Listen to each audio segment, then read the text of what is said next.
Welcome to the Journos on PLZ Soccer's YouTube channel. I'm Peter Martin. Hugh McDonald, Steve McGowan and Alison McConnell are here with me to talk football domestically in Scotland, slightly further afield at the start of the new English Premier League season, and we'll also look at any burning issues across Europe and the globe.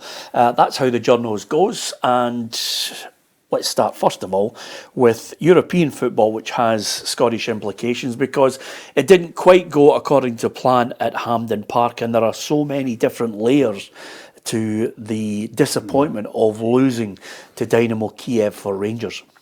Absolutely. I mean, a lot of the speculation, certainly our comment post-match, was centred on the decision to get Jefte a red card, the second yellow. But there's huge issues beyond that. I think there's huge issues, but the manager's now in the spotlight for his decision making. The whole club's in the spotlight for, what do they do now? They lost £5 million immediately last night. And they've lost any chance of the riches of the Champions League. I don't think they'd go past Salzburg anyway. So they've lost that. Another thing which is interesting as well is I think that 39,000 at a Champions League qualifier. Yeah. And I know the issues around it. I know it's at Hampden. I know that people are maybe not getting the seat that they want, etc., etc. I know it was on television as well. But I thought that was a real telltale figure. Well, it's a fascinating one on Saturday, isn't it? We've got a 5:45 kick-off, is it, against St Johnstone? League Cup game, Saturday night, Hampden, not in the season ticket again. I mean, I think you're looking at 15, 18, 20,000 for that possibly. And that's going to be a litmus test because, we talk about anger of supporters. I think amongst Rangers fans there's a lot of apathy, which is actually more damaging than anger. Yeah. That might change. I mean, the decision to give Philippe Clement now a contract comes into spotlight, doesn't it? Because we always knew that John Bennett wanted to end this, what he called rinse and repeat cycle of having a manager losing the first Old Firm game and then binning him and starting again. And I think that's commendable. I think it's admirable. But Rangers now go to Celtic Park on September the 1st, where I don't think they've won for 4 years. Celtic are in reasonable, pretty decent form, look the stronger team. And it's all very well saying we're going to stand by Philippe Clement, but now you have a situation where they've dropped 2 points on opening day. They have gone out of the Champions League. Okay, they've got Europa League to fall back on. There's going to be a big gap in the accounts. And if they get a bit of a doing at Celtic Park, words and deeds could be two different things because it's going to be a really hard one to stand by. Yeah, and if you only look back, Alison, it's a tough call for him. The problems seem to mount with every defeat. But if you look back at the games that they played from last season to this season, it's 7 wins in 19. Yeah, it's poor. The end of the season was poor. There was a collapse towards the latter end of last season, and that pall is just hung over Rangers, I think, judging by the start that they've made. And the frustration now will be there simply aren't the resources available to go and strengthen that squad. It doesn't exist. It's a long-term strategy. It's about promoting young players. It's about buying, scouring the market for cheap talent that you can promote and sell on. We've spoken about this extensively. It's not an easy thing to do. It's not just, you don't have a magic wand to be able to find diamonds in the rough. It's a hard ask to get that right. For everyone that you get right, you maybe get 3 or 4 that don't quite work out. So there's no easy fix to it. But certainly, we spoke about it too last week. Rangers fans might have accepted this season was going to be painful. They were going to accept that there was a rebuilding structure, that it needed time to get it right. The reality of it is very different when you're in amongst it.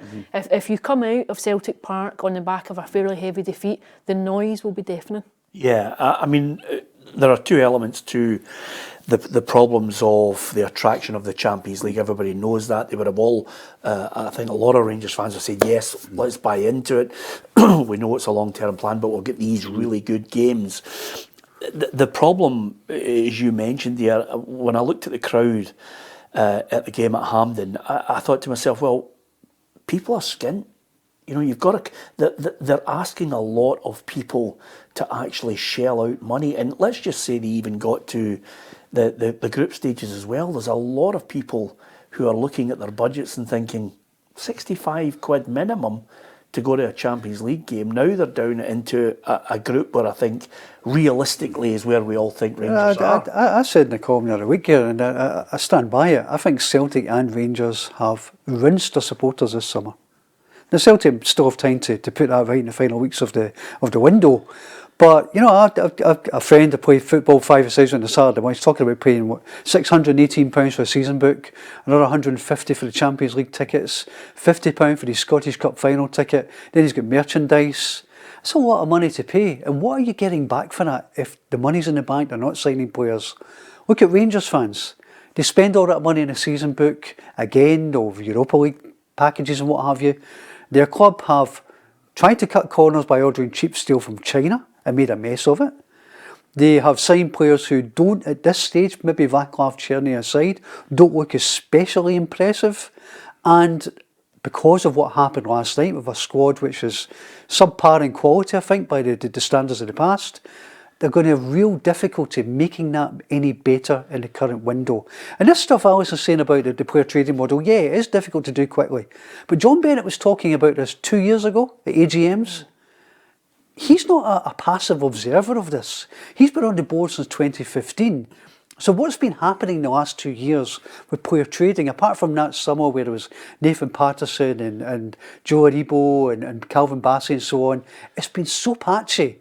It's been repeated failure over a period of time, and the chickens are coming home to roost. But I also would cut him some slack on the basis that I think he's started to empty what I call the conflicting personalities and viewpoints. You start to see a lot of people who've suddenly been pushed out of the door at Rangers. He's been that lone voice. You can dissect and disagree with what he has to say. The problem he has is what Alison mentioned. There's an immediacy of the results are not going well. But there's also that point that he's tried to put out a narrative now which is quite simply, look, short-termism is not going to work. We're going to have to go long-term with the manager. There's going to be pain. You're going to have to suck it up. But you know, we all know that's not how football works, and I think the manager, for me, is going to find it particularly painful as he goes into press conference by press conference. You can see already the manager at the end of last season and the beginning of this season has been, to put it politely, tetchy. You know, he even saw at the end of the game last night. Of course, he's incensed at that decision. Is it the right thing to do, go into a park and harangue the referee for as long as he did? It's certainly understandable, but is it correct? I don't know what you get out of that. I don't know, you might even get a fine out of that from UEFA. So, yeah, there's huge pressure on. I think the interesting one is the pressure on the chairman, because I always wonder with these guys and women, because Anne Budge, I think, was in a similar position. Very successful at what they do. Very successful at what they do. So they come in with the proper ego of being people who can run things, who can make money, who can make decisions, and the decisions are successful. And then they come into football clubs, and they're not very good at it. It's a different environment. Not very. It's not like they're sitting there and they're saying to themselves, because so much is without their control, because everything that happens on the park is uncontrollable. It's also a reactionary environment. It's a completely. And the other thing, Alison, is if John Bennett is worth 500 million or whatever he's worth, you see yourself, does he need it? Mm-hmm. The one thing you would say is that to give John Bennett his due, he's put a lot of money into that club to help out when they've been losing it hand over fist.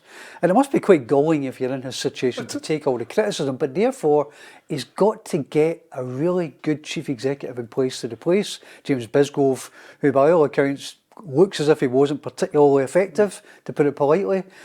He needs to get someone in there who knows the territory. But it's difficult because what is your perfect chief executive? Is he an accountant? Is he a lawyer? Is he a commercial manager? Is he a politician? What do you want? You need all of those. And it's not easy finding somebody like that who's going to come in and transform Rangers overnight. I think the most frightening thing about his State of the Nation address, which is obviously all about the steel, right? Was at one point, and he rode back from one point, he actually said, oh, this has been parked. The chief executive, the Huntford chief executive. And he went, well, I say part, I mean, it's been. That's right, it has been, yeah. And you see yourself, that the steel will work itself. The steel is an absolute mess up, but it'll work its way out. You've got to be sitting down there and saying, we have to get somebody here that makes that not happen again, that makes us have a strategy, makes us have a communication process with the fans, because the fans are, you talk about apathetic, disaffected perhaps as well. So that is the most, all the time, the most important person at a football club, it just is the manager. He dictates everything, the atmosphere, he changes everything. You could be X amount in debt and have no steel, but if you're winning the league and, you know... Everything goes disappears. Everything disappears. But the chief executive is the second most important part, because he affects all that. He affects how it's going to be run. And I look at Bennett at the moment and I think to myself, goodness me, you're under pressure, because you've never been under this public. I mean, still billions in hedge funds, but you've never been under the pressure, public scrutiny you've been, and you've never been. And we know in the football world what we get. Yeah. You've never been under the level of criticism, public criticism. And you just wonder, would be, what does Mrs. Bennett think? Hey, John, what are you doing today? Oh, I've given up my job to go up and run this football club. What's money are you putting in it? I think about 20 odd million. Right. Yeah. I think we should be doing this, Yeah, but the only advice he could seek quickly to realise how much pain is ahead is you only have to look at Douglas Park, because I think he's gone on record as saying suddenly the job from being me concentrating on my empire, Parks of Hamilton, to suddenly the whole thing consumes you. Absolutely. You're never away from it. It's 24/7. And then, of course, you talk about, the main tone I got from every newspaper and every reporter who was there was, is this apathy on the part of the Rangers fans? There are economic situations, you can explain it away, but apathy, and then as it goes on, as you say, the reaction becomes anger, it becomes unrest, no matter how good a job John Bennett is trying to do. The one thing that's going to happen shortly is he's going to go in this week and say, right, see all these projections for 40 to 60 million. That now goes automatically down to Europa League. And by the way, all these players that we've been looking at before this August window closes, 5 or 6 of them are out of the equation. Yilmaz's injury needs it like a hole in the head. Suddenly you're saying to yourself, well, what squad have we got? And are they going to be able to keep us closely on the tail of Celtic? Clement said in Poland and Lublin in the pre-match press conference last week, he said he's got 2 different scenarios. The scenario for reaching the Champions League, okay, it would have been tight. It would have been 4 days to go out and sign some proper players, but it offered hope. Yes. The scenario for not reaching the Champions League, which is where they are now, is 12 million in the Europa League, as opposed to potentially 44 million in the Champions League. This is when John Bennett admitted the pre-player trading losses of 10.5 million quid. So do they now have to sell a posse of players to make up that black hole?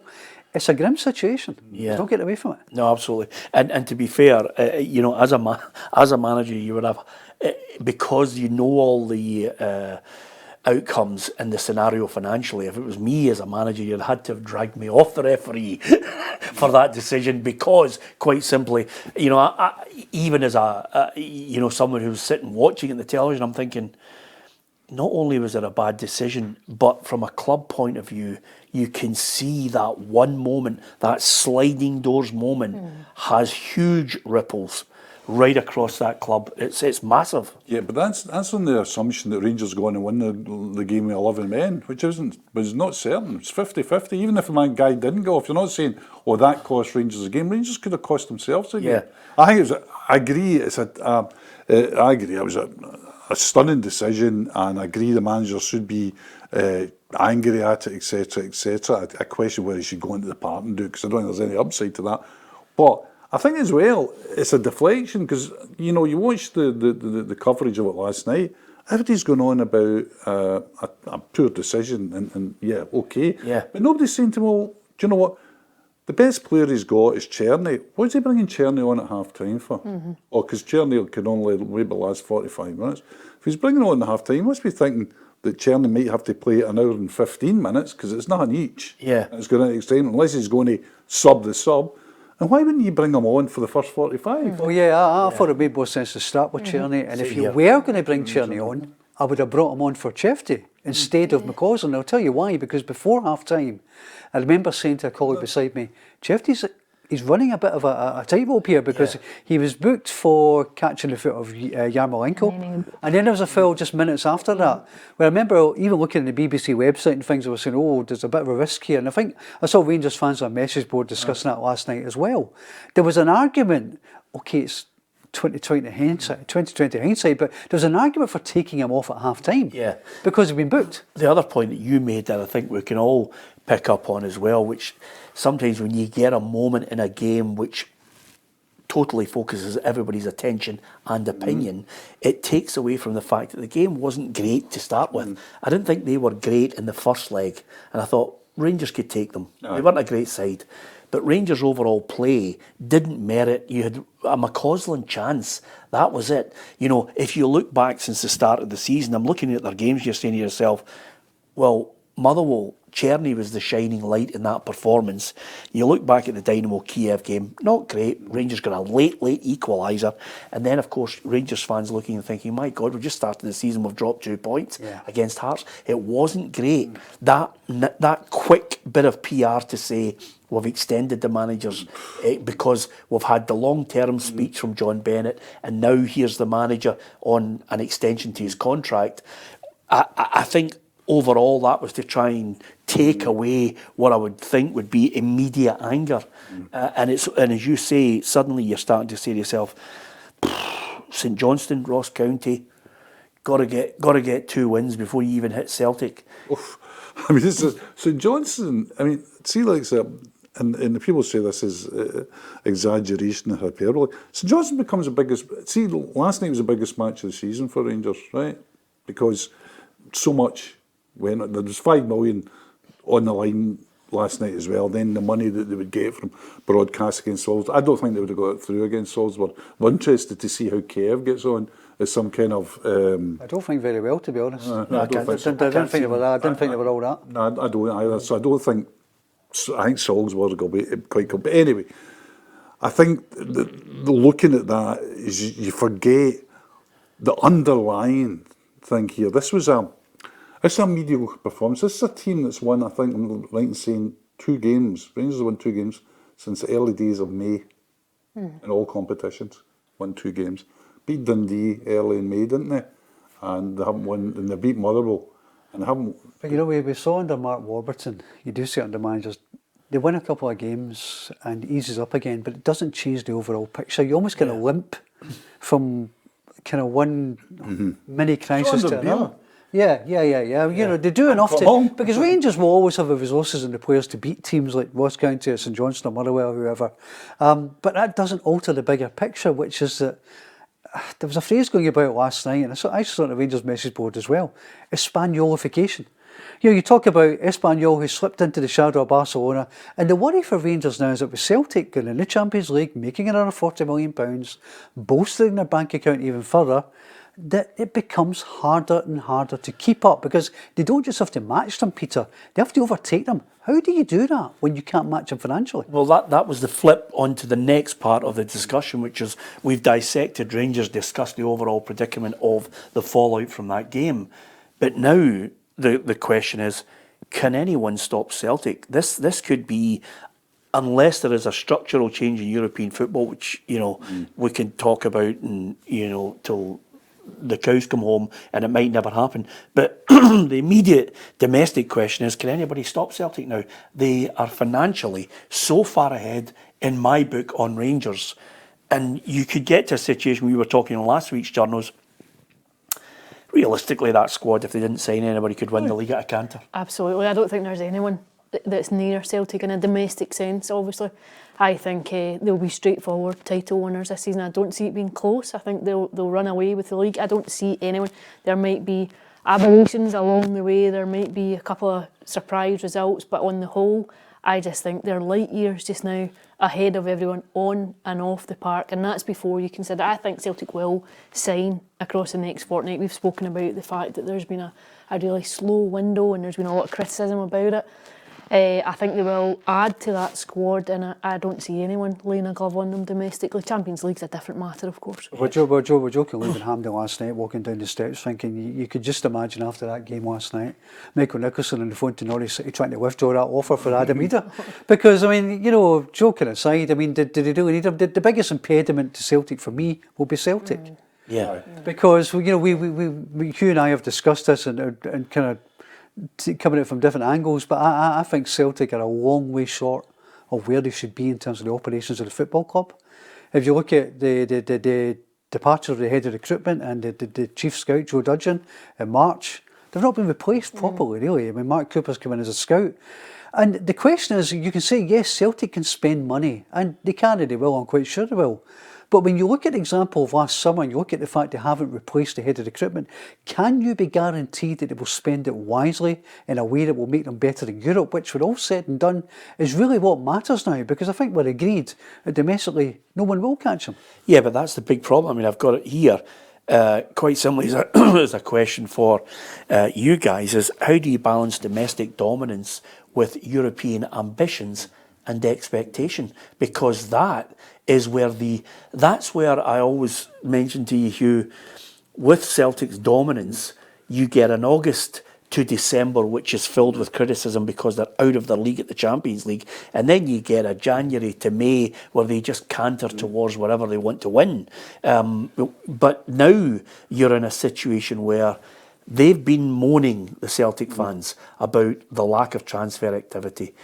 Even if they sign Adam Idah and he comes in, that's Idah and Bernardo. Celtic fans are looking and saying, that's not what the manager wanted. He wanted those 3 or 4 signings. But is there a need to sign them? And if there's not, suddenly a team that's title winners, champions, in the Champions League without Rangers, and no real chance of Rangers laying a glove on them, suddenly you have a group of supporters.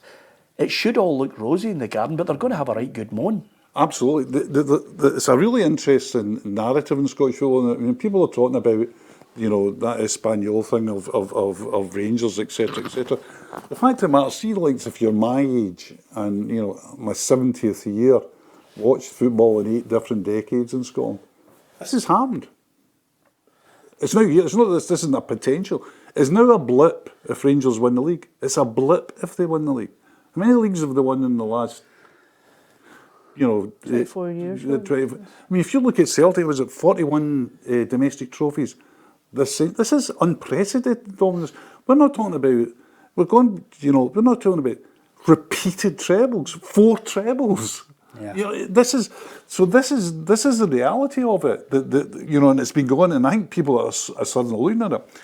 Again, you talk about the strength of Celtic in the bank and recruitment. Celtic will make over £30 million in this transfer window on player trading. They will make £30 million worth of players will have gone out in this trade. That's before they pay the $10 million for Idah, the £3.5 million for Bernardo. I think they'll get at least another 2 in because they have to for political reasons, if not sporting ones. Because you're going to get the 25 or thereabouts for Morelli. You've already had 3 for Kuhn. You're going to get, you've got some from Haksabanovic as well, $1.5 million. Yeah. And you'll get Sell on for Frimpong. whatever. You're going to get money. Matt O'Reilly. Matt O'Reilly's 25 now. They're sticking to it because, and they're doing a Norwich with Matt O'Reilly because they're now in the position where they say we don't have to sell. Yeah. It's you're going for us. We're not going for you. Even as a low ball, I think they could have, with merchandise, with Champions League money, with all the money they're bringing in for season ticket sales, even at a low ball, you're looking at them having 150 to 200 million. Yeah, there's no doubt. Like, the accounts are, and it's bizarre. Celtic are in a position where you're almost trying to quietly reveal what your accounts are. You're almost trying to slip it under the radar because of the criticism. I think it might come out at 10 o'clock. Because of the This is where we respectfully disagree. And you and I have discussed this. I mean, you can make the case that if you have all that money in the bank, it's far better than being the other end of the spectrum we discussed with Rangers, and you're a well-run football club. Yes, I get that. But if you remember the statement from Peter Lawwell after the January window, where he talked about the inherent inefficiencies, of having too much money in the bank. I think you have to strike the balance. We understand that you could. I mean, Celtic could spend £50 million on players this window and still not make any impact in the Champions League. Man United spent that on Lenny Yoro, and one player. Yeah, and he's in the hospital. But I don't think it excuses you from trying. I think the question here for the fans is ambition. Yeah. Is there ambition to be a little more than 1 point more than Rangers in the Scottish League, and to actually go and do a Copenhagen and actually try to get to the second stage of the Champions League? And okay, does that mean a great deal if you get to the last 16? There might be an argument for it. It's actually more fun to go far in the Europa League. But I think that there is a concern that they're spending all this money and they're not getting much bang for their buck because there is a risk-averse lack of ambition on the board. I think on that point as well, and without going into the disagreements we have on the strategy, I think at the moment, your fans will say, oh, a biscuit tin, they don't want to spend. I think now, this is my view, some biscuit tin. I think now they are desperate to spend money. I honestly think that inside Celtic at the moment, they are running about daft trying to buy players. People say, oh, they're sleepwalking through the window. They don't want to spend. Honestly, this is my belief, and I haven't talked to anybody, and that my belief is at the moment is that they will be desperate to get rid of them. Then the Idah deal is daft. It's football daft, but it's, that wasn't a Celtic deal. No buyback in January, $9.5 million for a guy who can't get a game in Championship.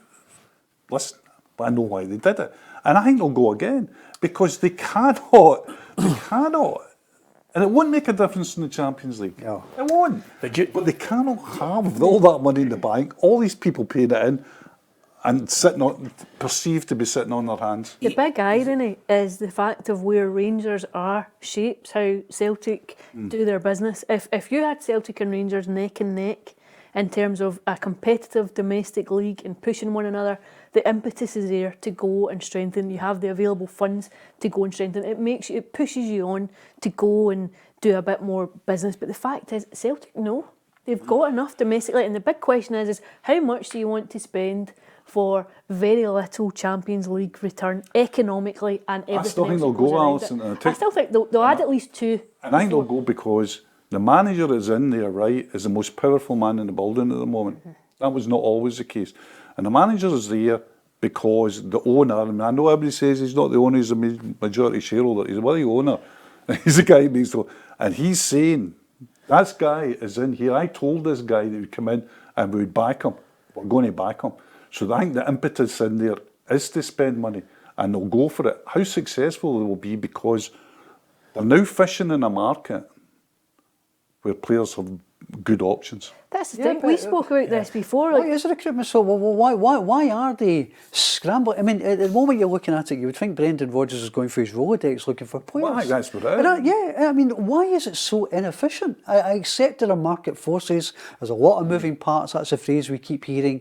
But I go back to the point that in March, the head of recruitment and the first team scout were basically dispensed with. And here we are now, at the end of August, with still no adequate replacement.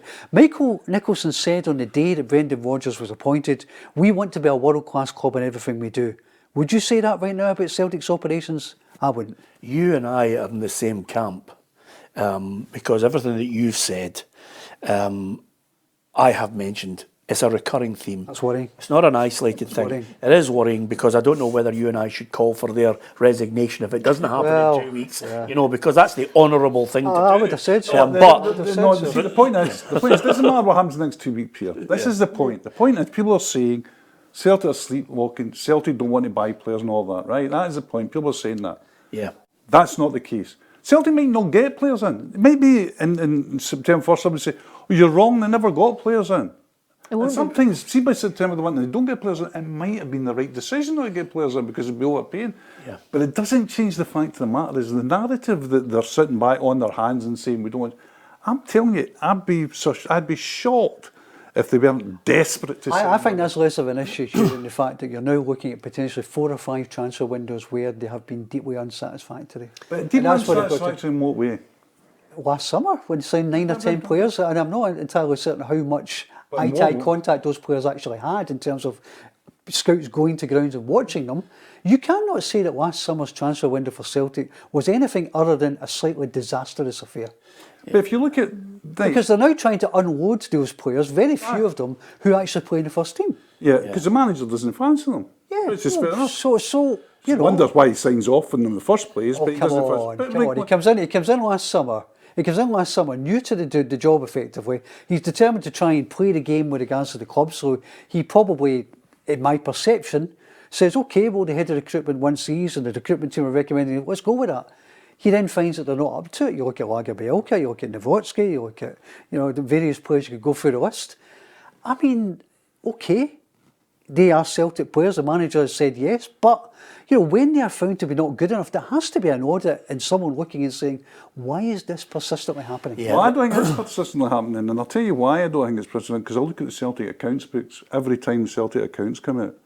And every time the Celtic accounts come out, they show a surplus in player trading. So that means the recruitment's good. Certain players that... I get that, yeah. So But, and the other fact is... But the hit rate, there's some are spectacularly good, but actually there are an awful lot of 1 or 2 I think that's a £2 million players. Well, I do think there should be a more modern structure behind the scenes in terms of the recruitment. I do think a more modern structure would align them with where they should be in terms of their profile as a club. I think that is a given. I think. I don't think you can do that if you've got a manager. But this is your problem. If your manager has a lot of power when it comes to recruitment and say so, do you need it? Is a head of recruitment going to be outspoken over them? Is the manager going to kibosh what you come in and... Well, here's my point on it. He wasn't brought in to win the league. He was brought back because you're thinking he wants to try and make an impression in the Champions League. Now, the narrative for a long period of time is Celtic can't compete. Now, that is a situation where a lot of Celtic fans now are absolutely brainwashed by it. But there are other Celtic fans who are saying, wait a minute, is it too much to expect? I'm giving you top dollar over and above my season book. Is it too much to expect trying to win 1 or 2 games at home in the Champions League? They haven't been able to do it. They did it this year. They drew 1 and they won 1. The recruitment... 4 points in the last campaign. Out of 3 games at home. Out of 3 games, but whoop-de-doo, they didn't get anywhere. I can't say they didn't win. They won 1 game, Hugh. And drew one. And drew 1. That's right now, that's one season. If you look back since 2003, Celtic's record in Europe is abysmal. But Peter, it's abysmal. See, when Celtic were banking points at home, what was the team? What was the salary level of the team? And where did those players come from? Those players are way, way, way out of reach now. You are talking about, we're having an argument about recruitment. And sometimes there's an argument about the timing of that recruitment as well, which we've had an argument on. But quite simply, the recruitment of players has not been good enough. And the recruitment of players who are actually playing and making a contribution in the first team has certainly not been good enough. And the expectation that you can't compete, so you're just going to have to suck it up. The great thing that's bought Celtic a lot of time has been the complete shambles of Rangers since 2012. That has been a team that's never been in the league. Then when they come back into the league, they haven't got the financial power, so they're able to balance that. But all Celtic fans are saying is, the recruitment must be better. Can you do it earlier? When they got to a situation where Ange Postecoglou came in, for whatever power he had, he was able to say to them, by the way, I want the players and I want them in now. Ange's signings were good, but not consistently. The first window was very good, but if you went through it, again, there's hits and misses. No, absolutely tailed off. But the point now is, Brendan Rodgers come back. I'm not putting words into his mouth. I'm listening to a guy who said, I wanted 3 players and I didn't get them. I wanted them in January. I didn't get them. I want 3-4 players. And then all of a sudden, a week or 2 later, he changes his narrative. And then all of a sudden, he comes out with the line that he came out with last week, which was, oh, by the way, don't think I don't tell the board exactly what I'm thinking. So if we pick up on his lines, and you can only react to a manager in his lines, if we pick up on it, he wants players in. Now, are you telling me Celtic are the only ones who can't buy players early? Yeah, I mean, the other point Alison made as well about the team back in 2003, 2004, when Martin O'Neill was there, when they probably had one of the top 5 wage bills in British football, actually. Yeah, absolutely. Now, English football has run away since then. I don't think Celtic's base top salary has risen much at all since that point. Over the last... It's come back. That being the point, it hasn't reflected inflation. So therefore, if you say, let's say for argument's sake, you have Callum McGregor on 35 grand a week, for example, that's probably your top man.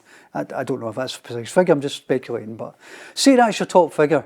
That's what Hartson and Lennon and Larson and Sutton were earning back in 2003. And arguably more. Yeah, and there's been no upscaling of that at all. Now, I'm not saying that Celtic should go into deep debt to chase the dream of Champions League glory, which probably will be beyond them anyway. But I think there has to be some reflection that actually maybe you just need to up the ante a little bit in terms of your salary bill. Maybe you just need to say, okay, instead of signing £2 or £3 million projects, maybe we do need to spend this kind of Adam Idah type money in order to just raise it just a little bit and try and you get what you pay for sometimes. I think that's the only thing that Celtic fans are asking. Yeah. They're not asking, they don't want 10 projects for the future. They just want a change in the strategy of the buying.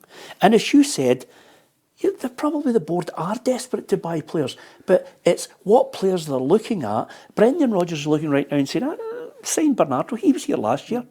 Signed Idah, he was here last year. They've got Schmeichel, he's replacing a legend as well. What about the 2 or 3 quality bits that I'm looking for that might get them 2 or 3 wins in the group stage? Can I make a point about those quality signings? You're maybe talking what, £8-9 million, right? That sort of bracket around 8, 9, Idah 10. money. Idah money. All of those players have more than one option. It's not only one club that's on the table. They all have options now.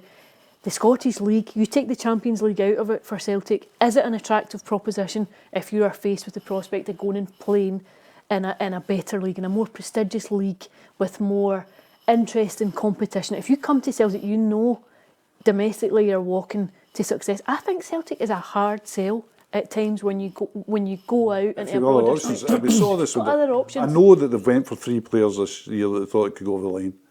One went to Burnley. One went to Toulon, another one went to somewhere in the La Liga. And I always go back, Peter, to this, and this goes back a long time. I call it the Cameron Jerome theory. I remember Cameron Jerome was at Birmingham. Celtic wanted him, big centre forward, and he went to Norwich.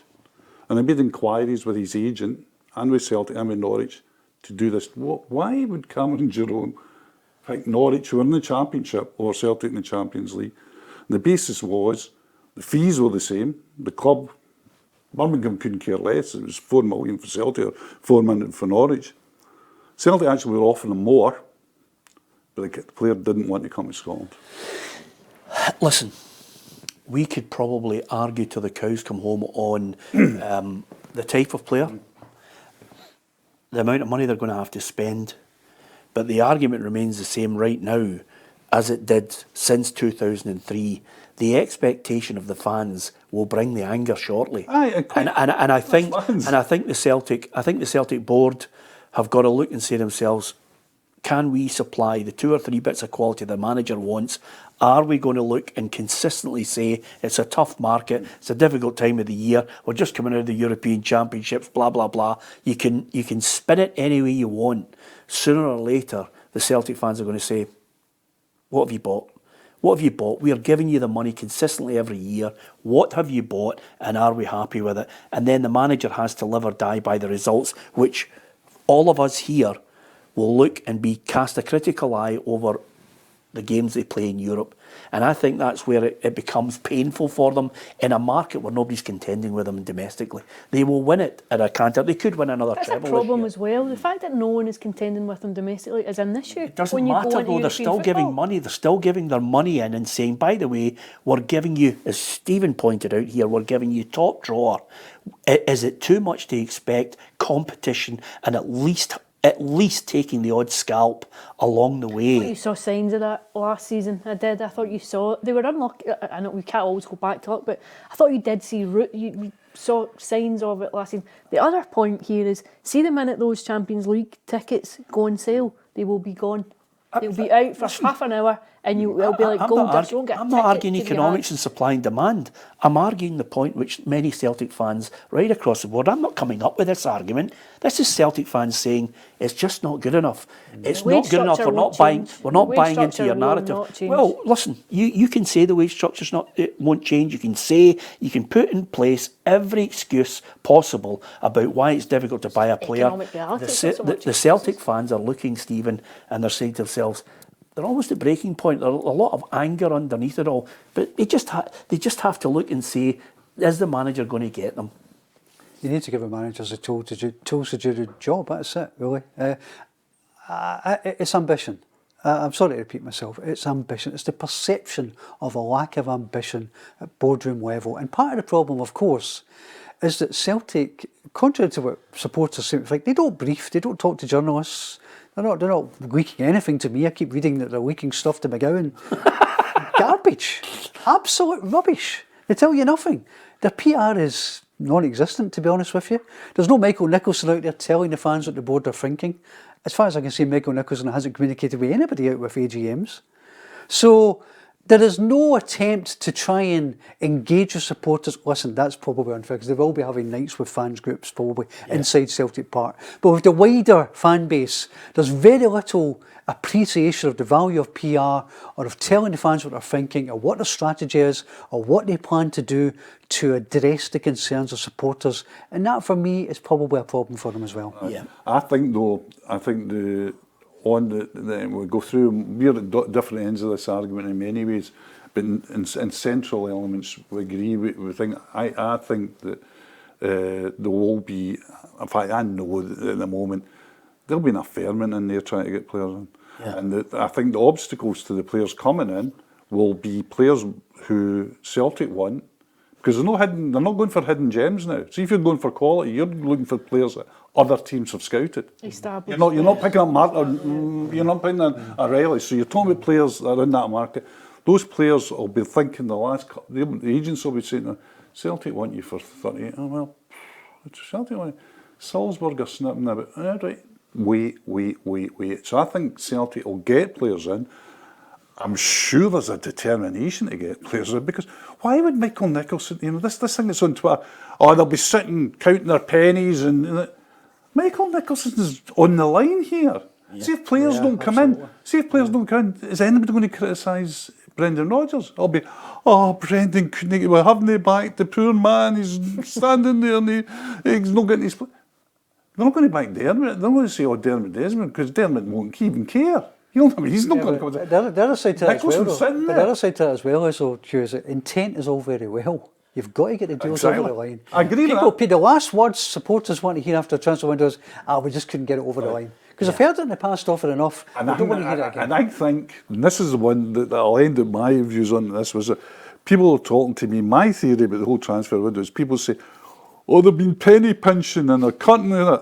My thing is that Celtic will overspend, will be forced to overspend in this transfer window. Put that on social media later. Put that on social media and do not let it go. And they might not get deals over the line, but they will be forcing.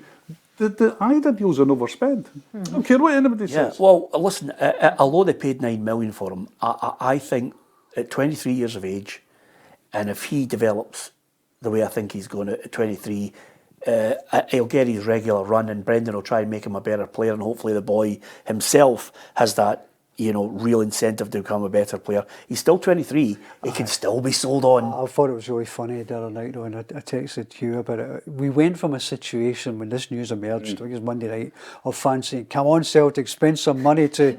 don't spend that much on him. Don't spend that much on him. Well, it's a bit steep. Can I ask you this? There's a guy who scored a barrel load in one of the poorest teams in Scotland, has gone for $7 million to Girona. Interesting one, that, isn't it? Do you know what I Very mean? interesting one. Majowski, I thought, was a bit of a no-brainer for Celtic. I think there was an issue there. Celtic and Aberdeen had negotiations last summer over William Scales. I don't think they ended particularly acrimoniously. But each deal I think there's an element sometimes of particularly, A, there's a sniffiness about players in the SPFL amongst fans and clubs in general, and B, I suspect they wouldn't want to give £6.8 million to Aberdeen. See, does the manager fancy him? Absolutely. The manager Brendan's thing, and it's if you look at Brendan's transfer record and the players that Brendan wants in, he's not buying players from Korea or China. He's buying players from the Championship and English Premier League. That's what his deals are.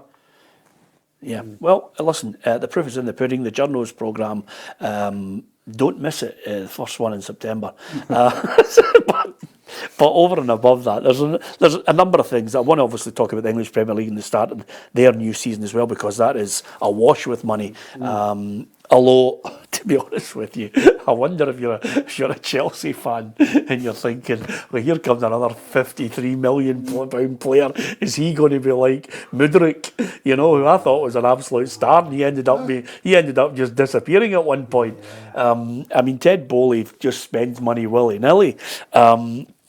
There's no problem as well when you've got so many players, you've got such a huge squad. How you accommodate, and you've seen it repeatedly how it fails because you can't get the right balance and keep everyone. Can a Lenny Euro or a Mudryk, can they ever possibly be worth 53 to 70 million quid? Can any player possibly be worth that? I mean, the market is artificially inflated. We're talking about the problems that some clubs in Scotland might have, trying to attract players.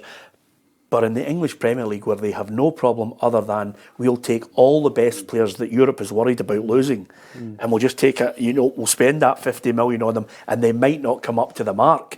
I'm looking at the English Premier League and I'm thinking to myself, of all the teams that are in there, the big question is, if it's can anyone stop Celtic in Scotland, it's can anyone stop Man City?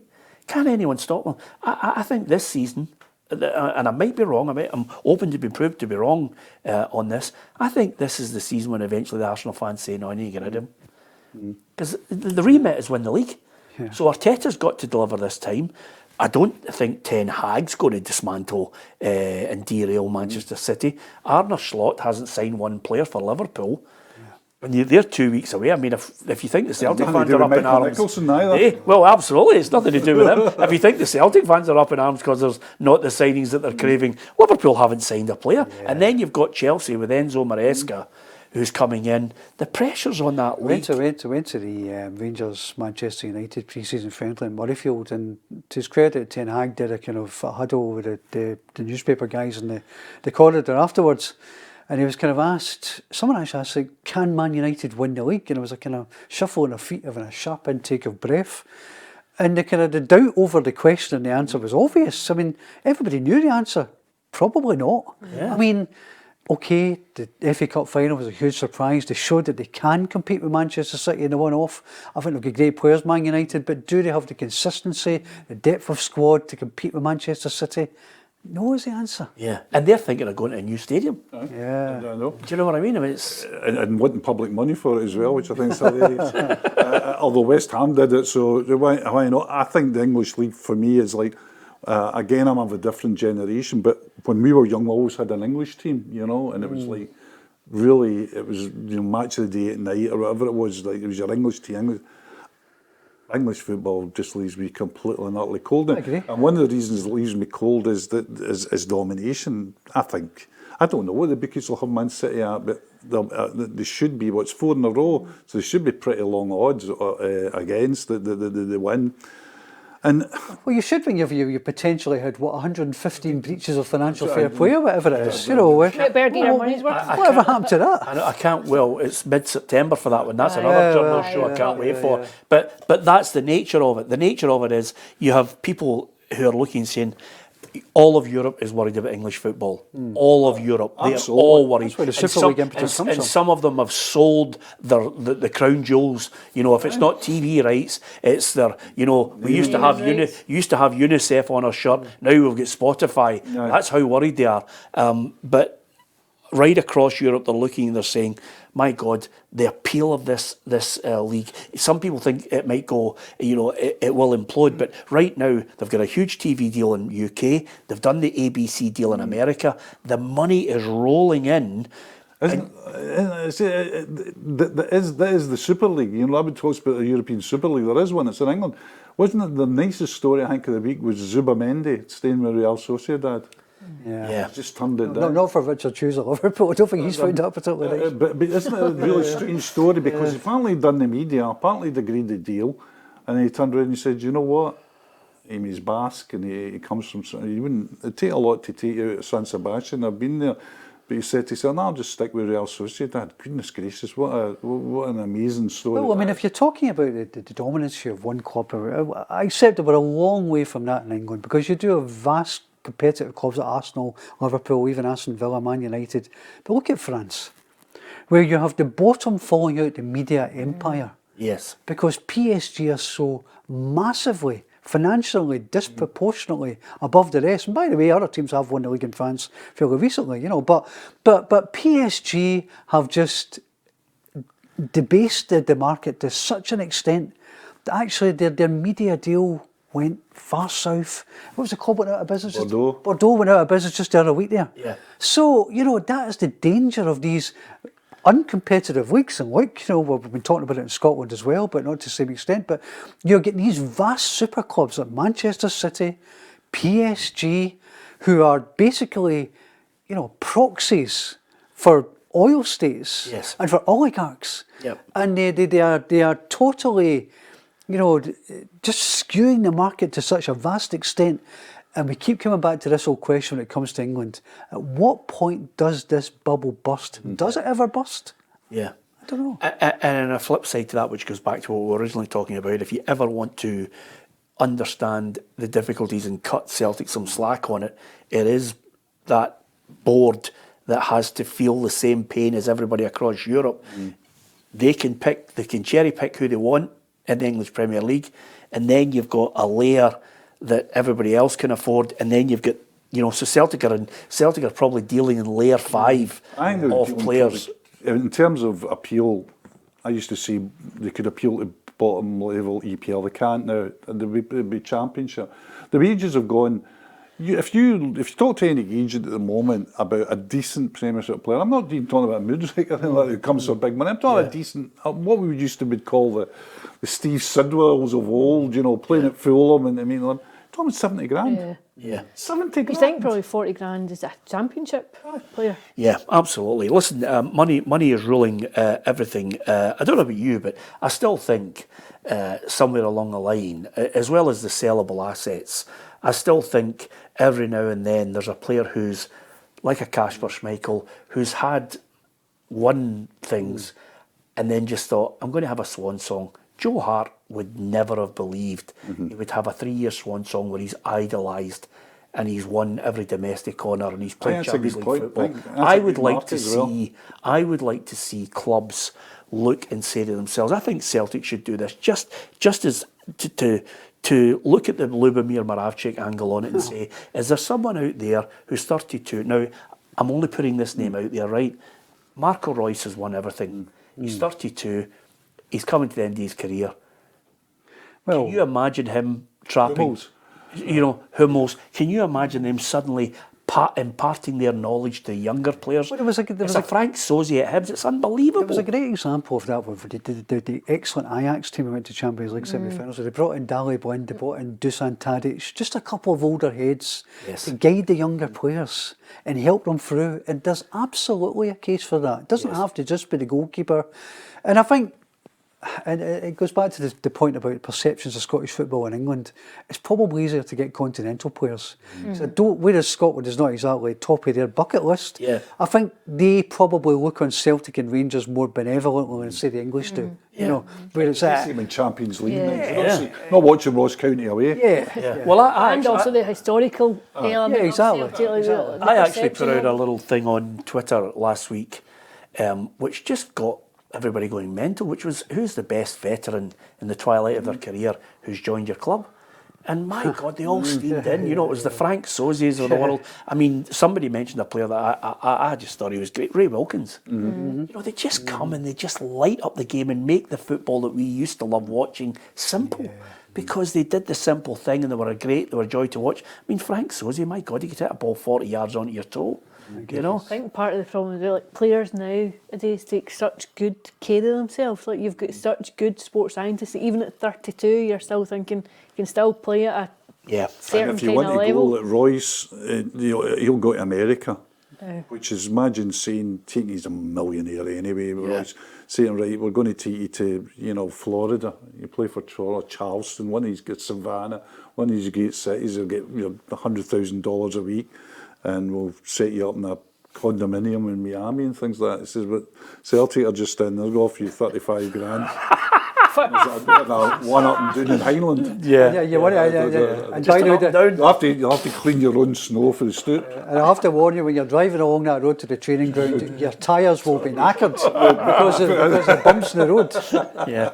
And it's -6. That was Van Dijk. The great thing with that, I always remembered Van Dijk. Stories. Van Dijk. I said to Van Dijk once when he was leaving Celtic, and he said to him, we're walking out of Leinster. I says, well, listen, you've done great for the club. Club's done great for you.